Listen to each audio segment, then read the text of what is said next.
Hey everyone, welcome to सरकारी add once again. तो इस वीडियो में जो है मैं आप सभी के साथ एक इंपॉर्टेंट डिस्कशन करने वाला हूं जो कि एम्स बीएससी नर्सिंग कोर्स के एडमिशन से रिलेटेड रहने वाला है। तो एम्स बीएससी नर्सिंग 2023 में अगर सपोज आप एनरोल करना चाहते हो तो उसका जो एंट्रेंस एग्जाम होना है वो आपका जून में होगा, ठीक है। और एप्लीकेशन फॉर्म अभी जो है क्लोज नहीं हुए हैं, दोबारा से स्टार्ट हो चुके हैं। तो अभी जो डेडलाइन है उसको एक्सटेंड कर दिया गया। तो इनकेस अगर कोई कैंडिडेट रह गया है जिसने रजिस्ट्रेशन नहीं करा या आधा करा था, कंप्लीट नहीं कर पाया है, तो वो अपना रजिस्ट्रेशन कंप्लीट कर सकता है, चाहे तो नया रजिस्ट्रेशन भी कर सकता है, ठीक है। तो इस वीडियो में जो हमारा टारगेट रहेगा वो इस चीज के ऊपर रहेगा कि आपकी जो बीएससी नर्सिंग कोर्स के लिए टोटल सीट्स हैं और जो टोटल कॉलेजेस हैं, कौन कौन से कॉलेजेस हैं, तो उसका ओवरव्यू हम लोग यहाँ पर एक बार देखने वाले हैं, ठीक है। और लास्ट में हम लोग इस चीज पर भी बात करेंगे कि आपको जो है एक अच्छा एम्स कॉलेज लेने के लिए या आपको उसमें जो सीट है अपनी सिक्योर करने के लिए आपको कितने मार्क्स नेसेसरी हैं स्कोर करना, ठीक है। तो उस पर भी हम लोग एक ब्रीफ डिस्कशन अपना रखेंगे। तो आप सभी से रिक्वेस्ट है कि वीडियो को पूरा एंड तक देख लेना और बाकी इससे रिलेटेड जो भी फ्यूचर में हेल्पफुल चीजें होंगी वो मैं अपलोड करता रहूंगा, तो चैनल के साथ बने रहना, ठीक है। तो ये 2023 का ही प्रोस्पेक्टस है। तो अभी तक देखो, लास्ट ईयर और इस ईयर के कंपैरिजन अगर देखें तो अभी जो सीट्स हैं बीएससी नर्सिंग की उसमें कोई भी चेंज नहीं आया है, ठीक है। जैसे कि 2022 में क्या हुआ था कि न्यू कॉलेजेस ऐड हुए थे, 2021 में भी न्यू कॉलेजेस ऐड हुए थे, लेकिन 2023 में अभी तक कोई ऐसी इन्फॉर्मेशन नहीं है। फ्यूचर में अगर ऐसा कुछ होता है, कोई इन्फॉर्मेशन होती है, तो मैं आपको उसके बारे में इन्फॉर्म कर दूंगा, ठीक है। तो अभी उतनी ही सीट्स हैं जितनी 2022 में थी। तो एक बार हम लोग इसका ओवरव्यू देख लेते हैं कि टोटल सीट्स कितनी है, ठीक है। बाकी पैरामेडिकल का जो डिस्कशन है सीट्स के ऊपर वो मैं एक अलग वीडियो में करूंगा, तो उसको अभी हम लोग इसमें इंक्लूड नहीं कर रहे, ठीक है। तो BSc honours nursing course for female candidates only, ठीक है। तो बीएससी नर्सिंग जो कोर्स है वो सिर्फ फीमेल कैंडिडेट्स ही कर सकती हैं एम से, बॉयज उसमें अप्लाई नहीं कर सकते। बॉयज के लिए पैरामेडिकल कोर्स है, तो अगर आप पैरामेडिकल कोर्स करना चाहते हैं, कोई अगर बॉय कैंडिडेट है तो वो उसमें अप्लाई कर सकता है और मैथ्स वाले भी कर सकते हैं, ठीक है। अब यहाँ देखो, टोटल आपके जो कॉलेजेस हैं 2023 के लिए वो अभी तक 14 कॉलेजेस हैं और इसमें कॉलेज हो सकता है कि शायद बढ़ जाए, लेकिन अगर कुछ होगा तो उसके लिए नोटिस आएगा, ठीक है ना। लेकिन अभी जो है, अभी हम यही मानकर चल रहे हैं कि अभी इतने ही कॉलेजेस हैं, ठीक है। तो ये क्योंकि ऑफिशियल प्रोस्पेक्टस में इंफॉर्मेशन दी है, तो अभी आपके 14 ही कॉलेजेस रहने वाले हैं, ठीक है ना। तो यहाँ पर आप देख सकते हो टोटल 14 कॉलेजेस हैं, जिसमें आपका दिल्ली है, AIIMS Delhi, AIIMS Bathinda, AIIMS Bhopal, AIIMS Bhubaneswar, Bilaspur, देवगढ़, गोरखपुर, जोधपुर, कल्याणी, नागपुर, मंगलागिरी, पटना, रायपुर और ऋषिकेश, ठीक है। तो ये 14 कॉलेजेस हैं आपके। अब यहाँ पर कुछ कैंडिडेट्स को ये डाउट रहता है कि सभी कॉलेजेस का क्या अलग अलग एंट्रेंस एग्जाम होता है, तो ऐसा नहीं होता है, ठीक है। जो आपका एग्जाम होता है वो एक ही एग्जाम कंडक्ट करवाया जाता है टोटल 14 कॉलेजेस में एडमिशन के लिए, ठीक है। और वो जो एग्जाम कंडक्ट करवाता है वो करवाता है आपका एम्स दिल्ली। तो एम्स दिल्ली के पास है अथॉरिटी एग्जाम को कंडक्ट करवाने की, काउंसलिंग करवाने की। उसके बाद जो भी आपकी परफॉर्मेंस रहती है एंट्रेंस एग्जाम में, जो भी आपके मार्क्स आते हैं, जो भी आपकी रैंक आती है, उसके बेसिस पे आपको काउंसलिंग अपनी करवानी पड़ती है। और काउंसलिंग में फिर आप जो भी अपनी चॉइसेस फिल करते हो और जो भी आपकी मेरिट होती है उसके अकॉर्डिंग आपको कॉलेज यहाँ पर अलॉट हो जाता है, ठीक है। यहाँ पर मैं एक इंपॉर्टेंट पॉइंट ऐड करना चाहूंगा मेरे प्रीवियस ईयर के एक्सपीरियंस के बेसिस पे। कुछ चैनल्स क्या करते हैं या कुछ लोग ऐसा करते हैं कि ऐसे ये जो एम्स नर्सिंग हो गए, एम्स पैरामेडिकल हो गए, इनकी काउंसलिंग के लिए भी आपसे पैसे लेते हैं, ठीक है। और वो सिर्फ ये इस चीज के लिए पैसे लेते हैं कि आपको चॉइस कैसे फिल करनी है वो बताने के लिए, ठीक है। तो अगर 2023 में आप अप्लाई कर रहे हो तो प्लीज ऐसा कुछ भी मत करना, किसी को भी पैसे वगैरह देने की जरूरत नहीं है, ठीक है। मैं आपको फ्री में गाइडेंस प्रोवाइड करूंगा कि आपको कैसे चॉइसेस अपनी सिलेक्ट करनी चाहिए, कैसे कौन से कॉलेजेस सेलेक्ट करने चाहिए, ठीक है ना। तो आपको कहीं जाने की जरूरत नहीं है, किसी को भी पैसे देने की जरूरत नहीं है फालतू में, क्लियर है। क्योंकि लास्ट ईयर ऐसा केस मेरे को देखने को मिला था, कुछ स्टूडेंट्स ने मेरे को बताया था उसके बारे में। तो मैं आपको पहले ही इस चीज के लिए अलर्ट कर रहा हूँ। पहले क्या है कि सब चीजों को अच्छे से समझ लिया करो, उसके बाद खुद से डिसाइड किया करो कि मुझे क्या करना है, ठीक है। तो यहाँ पर ये चीज क्लियर हो गई, आपके 14 एम्स हैं। और यहाँ पर आप टोटल जो सीट्स देख सकते हो वो आपकी लिखी है 966, ठीक है। जिसमें से 96 आपकी एम्स दिल्ली में है, फिर भटिंडा में 60 है, भोपाल भुवनेश्वर में 75 है, बिलासपुर में 40 है, देवगढ़ में 60 है, ठीक है। तो यहाँ पर देखो सभी सीट्स का जो है कैटेगरी वाइज डिस्ट्रीब्यूशन दे रखा है। तो अनरिजर्व्ड कैटेगरी के लिए आप देख सकते हो 378 जो है यहाँ पर सीट्स दे रखी हैं, ठीक है। तो जनरल कैटेगरी की जो सीट्स हैं वो 378 हैं। उसके बाद जनरल कैटेगरी में अगर सपोज आपकी पीडब्ल्यूडी सब कैटेगरी है, ठीक है, पीडब्ल्यूडी का मतलब होता है या पीडब्ल्यूबीडी का मतलब होता है पर्सन विद बेंचमार्क डिसेबिलिटी। तो अगर कोई पर्सन विद डिसेबिलिटी है और वो उसकी कैटेगरी जनरल है, लेकिन ये जो क्या बोलते हैं पीडब्ल्यूडी जो होता है ये सब कैटेगरी होती है। सब कैटेगरी का मतलब होता है कि एक कैटेगरी के अंदर दूसरी कैटेगरी, ठीक है ना। तो जनरल कैटेगरी में अगर कोई पीडब्ल्यूडी कैटेगरी का कैंडिडेट है तो उसके लिए यहाँ पर 15 सीट्स को रिजर्व रखा गया है। तो ईडब्ल्यूएस कैटेगरी की टोटल सीट्स 88 है और ईडब्ल्यूएस में पीडब्ल्यूडी सब कैटेगरी की जो सीट्स हैं वो 5 यहाँ पर रिजर्व रखी गई हैं। इसी तरीके से आप बाकी कैटेगरीज के लिए भी डिस्ट्रीब्यूशन देख सकते हो, ठीक है। अब यहाँ पर एक चीज और ध्यान रखना कि सर्टिफिकेट के बारे में ऑलरेडी मैं इन्फॉर्मेशन दे चुका हूँ। ओबीसी और ईडब्ल्यूएस के लिए खासतौर से, एससी एसटी को कोई प्रॉब्लम नहीं है, एससी एसटी का इशू डेट कुछ भी हो चलेगा, स्टेट का उनका सर्टिफिकेट हो चलेगा। लेकिन एक चीज ध्यान रखना, अगर सपोज आप एससी या फिर एसटी कैटेगरी को बिलोंग करते हो तो आपका जो सर्टिफिकेट है भले वो स्टेट का हो सेंट्रल का हो सब चलेगा, कोई प्रॉब्लम नहीं है, इशू डेट कुछ भी हो सब चलेगा, ठीक है। लेकिन एक चीज ये ध्यान रखना कि आपका जो सर्टिफिकेट का लैंग्वेज है वो हिंदी या इंग्लिश में से ही होना चाहिए। अगर सपोज किसी का गुजराती में है, किसी का मराठी में है, उसका कैटेगरी सर्टिफिकेट या कास्ट सर्टिफिकेट एससी या एसटी के केस में, तो वो प्लीज अपना जो सर्टिफिकेट है उसको ट्रांसलेट करवा ले, ठीक है। आप डीएम ऑफिस जाके इसके बारे में इंफॉर्मेशन ले सकते हो कि मुझे अपना सर्टिफिकेट जो है हिंदी या फिर इंग्लिश लैंग्वेज में ट्रांसलेट या कन्वर्ट करवाना है, तो वो आपको सारी इन्फॉर्मेशन दे देंगे, ठीक है। क्योंकि कोई भी रीजनल लैंग्वेज हिंदी या इंग्लिश के अलावा जो है कोई भी लैंग्वेज वहां पर एक्सेप्टेबल आपकी नहीं होगी, ठीक है। तो इस चीज का आप ध्यान रखना। दूसरी चीज ये है कि ओबीसी और ईडब्ल्यूएस कैटेगरी का कोई अगर कैंडिडेट है तो सबसे पहली चीज तो है कि उसको सेंट्रल गवर्नमेंट के फॉर्मेट में सर्टिफिकेट प्रोड्यूस करना होता है। और सर्टिफिकेट देखो, अभी फॉर्म के टाइम पे किसी को भी सर्टिफिकेट की कोई डिटेल्स अपलोड नहीं करनी होती, उनको बता रहा हूं मैं जिन्होंने अभी तक फॉर्म फिल नहीं करा है, ठीक है। सर्टिफिकेट की जरूरत कब होती है? देखो एससी और एसटी के केस में तो सर्टिफिकेट की जरूरत सीधे आपकी होती है एडमिशन के टाइम पे, काउंसलिंग का जब रिजल्ट आ जाता है और एडमिशन के लिए आप जब डॉक्यूमेंट वेरिफिकेशन के लिए जाते हो तो वहां पर आपको सर्टिफिकेट देना होता है। और ओबीसी और ईडब्ल्यूएस के केस में चक्कर क्या है कि काउंसलिंग जब स्टार्ट होती है, जब रिजल्ट आ जाता है, आप एग्जाम का रिजल्ट जब आ जाता है उसके बाद जब काउंसलिंग स्टार्ट होने वाली होती है तब फिर आता है आपके पास ओबीसी और ईडब्ल्यूएस वालों के पास ऑप्शन अपना कैटेगरी सर्टिफिकेट अपलोड करने के लिए, ठीक है। तो वो अपलोड करना होता है, वो अपलोड करने के बाद वो वेरीफाई होता है कि क्या वो सेंट्रल गवर्नमेंट के फॉर्मेट में है या नहीं है, ठीक है। दूसरी चीज ये होती है कि उसकी इशू डेट भी इन्होंने बता रखी है कि ओबीसी से अगर आप बिलोंग करते हो तो आपकी इशू डेट इस डेट से इस डेट के बीच में होनी चाहिए, और अगर आप ईडब्ल्यू से बिलोंग करते हो तो शायद उसमें डेट दे रखी है कि 1 अप्रैल 2023 के बाद का ही आपका सर्टिफिकेट होना चाहिए। तो इन दोनों ही टॉपिक पर मैंने वीडियो अपलोड की है। इनकेस आपको उसके बारे में कंप्लीट इन्फॉर्मेशन चाहिए तो कमेंट सेक्शन में आपको दोनों के वीडियोस के लिंक मिल जाएंगे। पहला इस चीज पे कि आपका सर्टिफिकेट किस तरीके का होना चाहिए, उसकी इशू डेट क्या होनी चाहिए। दूसरा इस बात पे कि अगर आपके पास सपोज स्टेट वाला अपना सर्टिफिकेट है तो आपको सेंट्रल वाला कैसे बनाना है, ठीक है।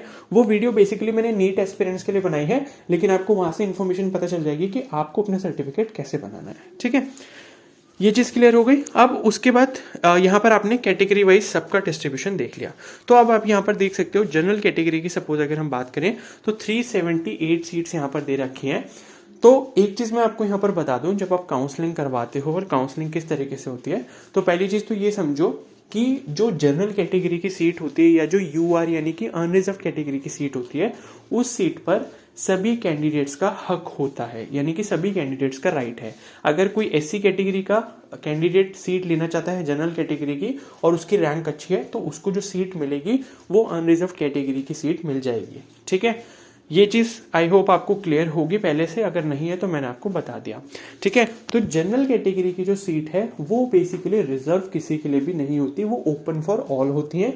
लेकिन जनरल या फिर अनरिजर्व कैटेगरी को छोड़ के जितनी भी कैटेगरीज हैं उन पर्टिकुलर कैटेगरी पे उसी कैटेगरी के कैंडिडेट का राइट होता है। अगर सपोज कोई ओबीसी कैटेगरी का कैंडिडेट है तो ओबीसी कैटेगरी की जो सीट है वो सिर्फ ओबीसी कैटेगरी के कैंडिडेट को ही मिलेगी, वो ना तो जनरल कैटेगरी के कैंडिडेट को मिलेगी, ना तो एससी कैटेगरी के कैंडिडेट को मिलेगी, ना एसटी कैटेगरी के कैंडिडेट को मिलेगी। ठीक है, वो मिलती कब है, जब ऐसा होता है कि लास्ट में काउंसलिंग चलती रहती है और लास्ट में सपोज अगर सीट बच जाए तो वो सीट जो है कैटेगरी दूसरी उसमें चेंज कर देते हैं। सपोज अगर एससी कैटेगरी की सीट खाली रह गई, मतलब बार बार काउंसलिंग हो रही है एक ही सीट के ऊपर, उसको कोई नहीं ले रहा, तो वो एससी कैटेगरी की सीट जो वो एसटी कैटेगरी में चेंज हो जाएगी। ठीक है, तो इस तरीके से इंटर कन्वर्टेबल रहती है, लेकिन वो बहुत बाद में जाके होता है। स्टार्टिंग में ऐसा कुछ भी नहीं होता। स्टार्टिंग में जनरल कैटेगरी की सीट छोड़ के जितनी भी कैटेगरी की सीट्स हैं उन पर उन्हीं कैटेगरी के स्टूडेंट्स का राइट रहता है। ठीक है, तो अगर सपोज आप जनरल कैटेगरी से बिलोंग करते हो और सब कुछ एकदम आइडियली चलता है, तो आप ये सोचो कि आपको टॉप 378 में अपनी रैंक लेकर आनी पड़ेगी, तब आपको कोई भी एम्स कॉलेज यहाँ पर मिलेगा। ठीक है, और सपोज अगर आपको एम्स दिल्ली चाहिए, तो अगर आप जनरल कैटेगरी से बिलोंग करते हो तो आपको टॉप 37 में आना पड़ेगा, तब आपको एम्स दिल्ली में बीएससी नर्सिंग करने का मौका मिलेगा। ठीक है, लेकिन जनरली ऐसा होता नहीं है। मैं ये आइडियल केस बता रहा हूँ। आइडियल केस का मतलब क्या है कि जितने कैंडिडेट्स ने फॉर्म फिल करा है उतने सभी कैंडिडेट्स एग्जाम देने जा रहे हैं, और सभी कैंडिडेट एग्जाम देने के बाद सभी लोग काउंसलिंग करवाएंगे। ठीक है, अब बहुत सारे कैंडिडेट्स एग्जाम देने नहीं जाते, बहुत सारे कैंडिडेट्स काउंसलिंग नहीं करवाते, क्योंकि किसी का सपोज अगर नीट में अच्छा स्कोर आ गया, उसको एमबीबीएस मिल गया, तो वो करेगा, वो अपनी सीट छोड़ देता है। ठीक है, तो आइडियल केस में से नहीं होता, लेकिन फिर भी हमें एक आइडियोलॉजी इस तरीके से बनानी पड़ती है कि हमें अच्छे से अच्छा स्कोर करना है, क्योंकि एम्स में कॉम्पिटिशन काफी ज्यादा है, इसको हल्के में मत लेना। ठीक है, अब स्कोर की बात एक बार कर लेते हैं। तो देखो, एक न्यू रूल आ चुका है कि अगर आप सपोज जनरल कैटेगरी से बिलोंग करते हो या फिर ओबीसी से भी, अभी मैं एक बार नीचे दिखा देता हूं, तो आपको 50% मार्क्स जो है मिनिमम लेकर आने ही पड़ेंगे। ठीक है, इसका क्या मतलब है वो मैं आपको समझा देता हूं। ठीक है, यहाँ कहीं पर ये लाइन लिखी होगी, ये लिखी हुई देखो, ये ग्रीन कलर में इन्होंने हाईलाइट कर रखी है। The cut off in qualifying marks for admission is required in entrance test for all basic courses shall be 50% for unreserved EWS, 45% for OBC and 40% for SC and ST. ठीक है, तो देखो इसका मतलब क्या है, आपका 100 मार्क्स का पेपर है बीएससी नर्सिंग का, आप सभी को पता है। ठीक है, अब 100 में से अगर आप मिनिमम 50 मार्क्स लेके आते हो और आप जनरल या फिर ईडब्ल्यूएस कैटेगरी में हो, तभी आप काउंसलिंग में पार्टिसिपेट कर पाओगे। यहाँ पर ये जो लिखा है ना मिनिमम क्वालिफाइंग मार्क्स, तो मिनिमम क्वालिफाइंग मार्क्स का मतलब ये नहीं है कि 50 मार्क्स ले आओगे तो आपको सीट मिल जाएगी। इसका मतलब ये है कि 50 मार्क्स मिनिमम लाने पर आप काउंसलिंग में पार्टिसिपेट करने के लिए एलिजिबल हो पाओगे, अदरवाइज नहीं होगे। अगर आपके सपोज 49.95 भी अगर मार्क्स आते हैं, 49.99 भी मार्क्स आते हैं, क्योंकि एक कैंडिडेट्स के साथ ऐसा लास्ट ईयर हुआ है। ठीक है, तो अगर आपके सपोज 49.99 आ रहे हो, जनरल या ईडब्ल्यूएस कैटेगरी से आप बिलोंग कर रहे हो, तो आप काउंसलिंग से बाहर हो चुके हो, यानी कि अब पूरा जो है आपका गेम पलट चुका है। तो इसलिए मिनिमम आपको 50 मार्क्स तो किसी भी हाल में करने ही करने हैं, ये आपका मिनिमम आपका टारगेट रहना चाहिए। ठीक है, बल्कि टारगेट ये नहीं होना चाहिए, काउंसलिंग में पार्टिसिपेट करने के लिए ये आपका मिनिमम टारगेट होना चाहिए। उसी तरीके से यहाँ पर बोला है 45% ईडब्ल्यूएस के लिए, यानी कि 45% आउट ऑफ 100, तो 100 मार्क्स का ही पेपर है आपका, तो 100 में से 45 आपको मिनिमम लेके आने हैं अगर आप ओबीसी से बिलोंग करते हो, और अगर आप एससी या एसटी से बिलोंग करते हो तो आपको मिनिमम 40 मार्क्स लाने ही पड़ेंगे किसी भी तरीके से, अगर आपको एग्जाम देने के बाद जो है काउंसलिंग में पार्टिसिपेट करना है। ठीक है, ये चीज पहले से समझ लो, क्योंकि लास्ट ईयर क्या हुआ, लास्ट ईयर से ये रूल स्ट्रिक्टली जो है फॉलो किया गया, और बहुत सारे बच्चे ये सोचे थे कि ये रूल को हटा दिया जाएगा और जिनके कम मार्क्स हैं उनको भी चांस मिलेगा, लेकिन एम्स ने ऐसा नहीं करा था। ठीक है, तो इस बार भी ऐसा नहीं होगा, तो ये चीज पहले से समझ लेना। जो भी आपकी कैटेगरी है उसमें जितने भी यहाँ पर परसेंटेज मार्क्स दे रखे हैं वो आउट ऑफ 100 ही है, तो 100 में से इतने मार्क्स नहीं आते तो आप काउंसलिंग में पार्टिसिपेट नहीं कर पाओगे। ठीक है, अब बात करते हैं कि मिनिमम मार्क्स आपको कितने लाने चाहिए अगर आपको कोई भी एम्स कॉलेज चाहिए। ठीक है, मैं किसी भी अच्छे एम्स के कॉलेज की बात नहीं कर रहा, मैं सिर्फ ये बात कर रहा हूँ कि किसी भी एम्स में एडमिशन लेने के लिए, मतलब चाहे वो अच्छा हो या फिर ज़्यादा अच्छा ना हो, किसी भी एम्स में एडमिशन लेने के लिए आपको कितने मार्क्स चाहिए होंगे। ठीक है, तो देखो, अगर आप जनरल कैटेगरी या फिर ईडब्ल्यूएस कैटेगरी से बिलोंग कर रहे हो, तो आप अपना टारगेट जो है 60 से लेके 65 मार्क्स का जब रखोगे, मतलब 60 से 65 के बीच में अगर आपके मार्क्स आएंगे, तब आप जाके सोच सकते हो कि हाँ मेरा एम्स कॉलेज पक्का हो चुका है, मुझे बीएससी नर्सिंग की सीट मिल जाएगी। उससे नीचे आप सोचो मत, मतलब उससे नीचे बहुत टफ है, उससे नीचे चांसेस बहुत कम है, या फिर आप बहुत लकी होगे कि आपको सीट मिल जाए। ठीक है, तो 60 से 65 की रेंज अपनी लेके चलोगे, मुझे मिनिमम इतना स्कोर करना ही है, मतलब 70 का स्कोर जब आप टारगेट लेकर चलोगे तब आपकी जाकर कहीं 60, 61, 62 मार्क्स आएंगे, जनरल या फिर ईडब्ल्यूएस कैटेगरी के लिए मैंने बताया। ठीक है, उसी तरीके से ओबीसी कैटेगरी के लिए ये जो क्राइटेरिया है उसमें आप 5 मार्क्स रिड्यूस कर दो। तो ओबीसी कैटेगरी के लिए ये है कि 55 से या फिर 56 से लेके 60 मार्क्स के बीच में आपको मिनिमम लेकर आने पड़ेंगे अगर आपको कोई भी एम्स कॉलेज में एडमिशन लेना है बीएससी नर्सिंग कोर्स में। और SC ST के लिए क्राइटेरिया और 5 मार्क्स रिड्यूस कर दो आप उसमें से, ठीक है। तो SC ST कैटेगरी के लिए ये है कि अगर आप 50 से 55 मार्क्स के बीच में अपने मार्क्स लेकर आओगे तब आप ये सोचोगे कि हाँ मेरी सीट यहाँ पर कन्फर्म हो चुकी है और मुझे एम्स कॉलेज मिल जाएगा, ठीक है। आई होप आपको ये चीज क्लियर हो गई होगी। और PWD कैटेगरी के जो कैंडिडेट्स हैं वो भी इन कैटेगरी के क्राइटेरिया को फॉलो करेंगे, क्योंकि जो PWD कैटेगरी है बेसिकली वो सब कैटेगरी है, कैटेगरी नहीं है, ठीक है। मतलब आप PWD सब कैटेगरी में आ सकते हो, लेकिन आपकी category general, EWS, OBC, SC या फिर ST इन पांचों में से कोई ना कोई होगी, ठीक है। तो जो भी आपकी कैटेगरी होगी उसी कैटेगरी का क्राइटेरिया आपको भी यहाँ पर फॉलो करना होगा, ठीक है। फिर PWD कैटेगरी से इतना ज़्यादा फर्क नहीं पड़ता, लेकिन ये है कि मिनिमम क्वालिफाइंग मार्क्स तो आपको उतने लेकर आने ही होंगे, ठीक है। तो ये मैंने आपको एक रफ आइडिया दे दिया। तो अपनी प्रिपरेशन को प्लीज़ उसी तरीके से करो, अच्छे से करो, तभी जो है यहाँ पर कुछ हो पाएगा। आप ये सोचोगे कि एम्स में जो है कम मार्क्स लेंगे फिर सीट मिल जाएगी, ऐसा नहीं होगा, ठीक है। कंपटीशन बहुत ज़्यादा बढ़ चुका है, क्योंकि ऑलरेडी देख सकते हो नीट में इतने ज़्यादा एप्लीकेंट्स जा रहे हैं, नीट के लिए इतने ज़्यादा लोग प्रिपेयर कर रहे हैं, और जब इन्हें नीट नहीं क्लियर हो रहा है उसमें ऐसे भी कैंडिडेट्स हैं जो 2-2 साल, 3-3 साल या 4-4 साल का ड्रॉप ले रहे हैं और फिर वो कहीं ना कहीं घूम फिर कर नर्सिंग में ही जाकर एडमिशन ले रहे हैं, ठीक है। तो अगर सपोज एक कोई 3 ईयर का ड्रॉपर है तो वो भले ही नीट में उस लेवल का परफॉर्म ना कर पाए कि उसे MBBS मिल पाए, तो फिर वो क्या करता है कि वो यहाँ उस लायक परफॉर्म कर लेता है कि उसे BSc नर्सिंग की सीट मिल जाती है, ठीक है ना। इसलिए कंपटीशन बढ़ता जा रहा है डे बाय डे। तो अपनी प्रिपरेशन को बहुत अच्छे से करो, जितना भी टाइम बचा है, ज़्यादा टाइम है नहीं, अप्रैल और मई का मंथ बचा है सर, ठीक है ना। तो प्रिपरेशन अपनी फिजिक्स, केमिस्ट्री, बायोलॉजी पर ही लिमिटेड रखो, और जीके वगैरह पढ़ने की एक्स्ट्रा ज़रूरत नहीं है। जीके के जो भी इंपॉर्टेंट टॉपिक्स होंगे उन पर मैं जल्दी ही वीडियो अपलोड कर दूंगा, तो उन्हें बस चेकआउट कर लेना। बाकी जीके इतना वास्ट सब्जेक्ट है तो उससे सिर्फ 10 क्वेश्चन आने हैं, और वो भी कहाँ से आ जाए कुछ नहीं पता उसका, ठीक है ना। तो फिजिक्स, केमिस्ट्री और बायोलॉजी जितना पढ़ सकते हो पढ़ो, खाली केमिस्ट्री और बायोलॉजी पढ़ने से भी कुछ नहीं होने वाला, ठीक है। क्योंकि मैंने बोला कि जनरल कैटेगरी से बिलोंग कर रहे हो तो 60 से अबव आपको मार्क्स लेकर आने पड़ेंगे, और फिजिक्स को अगर आप छोड़ देते हो और केमिस्ट्री और बायोलॉजी पे फोकस करते हो तो केमिस्ट्री और बायोलॉजी के सिर्फ 60 ही मार्क्स बनते हैं, 30-30 दोनों के, ठीक है। तो अब ऐसा भी नहीं है कि पूरा का पूरा आप अच्छे से पेपर 100% सही करके आओगे, ठीक है ना। 60 में से 40 या 45 क्वेश्चन ही आप सही करोगे, ठीक है। फिर उसमें नेगेटिव मार्किंग भी होगी, तो उस हिसाब से अपना देख लेना। फिजिक्स भी आपको उतनी ही मेहनत से पढ़नी पड़ेगी जितनी मेहनत से आप केमिस्ट्री और बायोलॉजी पढ़ रहे हो, ठीक है। तो ये एक टिप है, तो उसको आप फॉलो करोगे तो ज़्यादा अच्छा रहेगा। बाकी कोई हेल्प चाहिए तो मुझे इंस्टाग्राम पे मैसेज कर सकते हो, इंस्टाग्राम का लिंक मैंने कमेंट सेक्शन में पिन किया हुआ है। काफ़ी ज़्यादा डिस्कशन कर लिया, क्योंकि बहुत सारी चीज़ें मुझे और भी इसमें ऐड करनी थी, तो वो मैंने कर लिया, ठीक है। बाकी कुछ और इंपॉर्टेंट अपडेट होगा इसके बारे में तो मैं आपको इन्फॉर्म कर दूंगा।